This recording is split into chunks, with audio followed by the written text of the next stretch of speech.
രാവ് വരുന്നുണ്ട്, വലിയ പുണ്യമുള്ള രാവാണ്. അന്നത്തെ രാത്രിയിൽ എത്ര സുന്നത്ത് നിസ്കരിക്കാൻ കഴിയുമോ നിസ്കരിക്കാം, പ്രത്യേക സുന്നത്ത് ഉണ്ട് എന്നല്ല. അതേസമയത്ത് അന്നത്തെ രാത്രി വലിയ പുണ്യമുള്ള രാത്രി ആയതുകൊണ്ട് അന്ന് സുന്നത്ത് നിസ്കാരം നിർവഹിക്കുമ്പോൾ അതിന് വലിയ പുണ്യം ഉണ്ട്. അതേസമയത്ത് പ്രത്യേക സുന്നത്ത് നിസ്കാരം ഇല്ല എന്നാണ് ഫത്ഹുൽ മുഈനിൽ പറഞ്ഞത്. അതേപോലെ ശഅബാൻ മാസം വളരെ പുണ്യമുള്ള ഒരു മാസമാണ്. ബറാഅത്ത് രാവ് വല്ലാത്ത പുണ്യമുള്ള, ഇമാം ശാഫിഈ റളിയല്ലാഹു അൻഹു പറഞ്ഞില്ലേ, ദുആക്ക് ഉത്തരമുള്ള ഒരു രാത്രിയാണ്. ആ രാത്രിയിൽ മഗ്രിബ് ഇശാഇന്റെ ഇടയ്ക്ക് 3 യാസീൻ ഓതുന്ന പതിവുണ്ട്, സ്വാലിഹീങ്ങൾ മുമ്പേ പതിവാക്കി. അത് നമ്മൾ ചെയ്യണം. അത് നമ്മുടെ പള്ളികളിൽ നമ്മൾ കൂടിയിരുന്ന് നമുക്ക് ചെയ്യുകയും ദുആക്കുകയും ചെയ്യാം, അല്ലാതെയും ചെയ്യാം.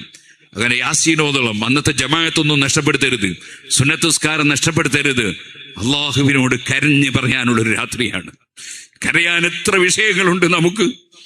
നിസ്കരിച്ചിട്ടുണ്ട്, പക്ഷേ ഇന്നേ വരെയുള്ള ഒരു നിസ്കാരത്തിൽ ദുനിയാവിന്റെ ചിന്തയൊന്നും കടക്കാതെ നിസ്കരിച്ചു എന്ന് പറയാൻ ധൈര്യമുണ്ടോ ഈ പാവപ്പെട്ട എനിക്ക്?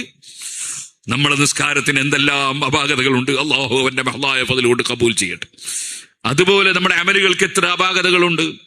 ജീവിതത്തിൽ അറിഞ്ഞും അറിയാതെയും എത്ര തെറ്റുകൾ സംഭവിച്ചിട്ടുണ്ട്. റഹ്മാനായ റബ്ബേ, നിന്റെ മാപ്പ് കൊണ്ടല്ലാതെ ഞങ്ങളെ അമൽ കൊണ്ട് ഞങ്ങൾക്ക് രക്ഷപ്പെടാൻ കഴിയില്ല.